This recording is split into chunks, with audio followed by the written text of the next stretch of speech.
বন্ধুত্বের আড়ালে থাকা এক রক্তক্ষয়ী সংঘাত। ২০০১ সালে সীমান্তে চরম ঔদ্ধত্য দেখিয়েছিল ভারত, কিন্তু জবাব এসেছিল বজ্রের মতো। শুরুটা হয় পাদুয়ায়, যেখানে বছরের পর বছর আমাদের ভূমি দখল করে রেখেছিল বিএসএফ।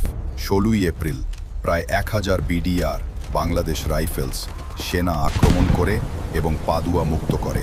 বিএসএফের অহংকারে ঘা লাগে, তারা প্রতিশোধ নিতে আসে। তবে অন্য প্রান্তে ১৮ই এপ্রিল তারা ৩০০ জনেরও বেশি সেনা নিয়ে বাংলাদেশের বড়াইবাড়িতে আক্রমণ করে। কিন্তু এই মাটি দখল করা এত সহজ ছিল না। মাত্র ১১ জন বিডিআর সেনা, তবে তাদের সাথে ছিল সাহসী গ্রামবাসী। তারা দেশপ্রেমের আগুন নিয়ে ঝাঁপিয়ে পড়ে। এটি ছিল এক অসম যুদ্ধ, যা ইতিহাসে বড়াইবাড়ি যুদ্ধ নামে পরিচিত। টানা ৬ ঘন্টার সেই লড়াইয়ে আমাদের বীরেরা বিএসএফের আক্রমণ গুড়িয়ে দেয়। ১৬টি লাশ ফেলে তারা পালিয়ে যায়। বাংলাদেশের মাটিতে নিশ্চিত হয় সার্বভৌমত্ব। বীরত্বের সেই প্রতিদানে ৩ জন বিডিআর সেনা শহীদ হন। কিন্তু রক্তক্ষয়ী এই বিজয়ের পরই কূটনৈতিক আলোচনার মাধ্যমে উত্তেজনা প্রশমিত হয়। মাত্র ৪ দিনের সেই সংঘাত দেখিয়ে দিয়েছিল আমাদের সার্বভৌমত্ব নিয়ে কোনো আপোস নেই। এই ইতিহাস কি আপনার জানা ছিল?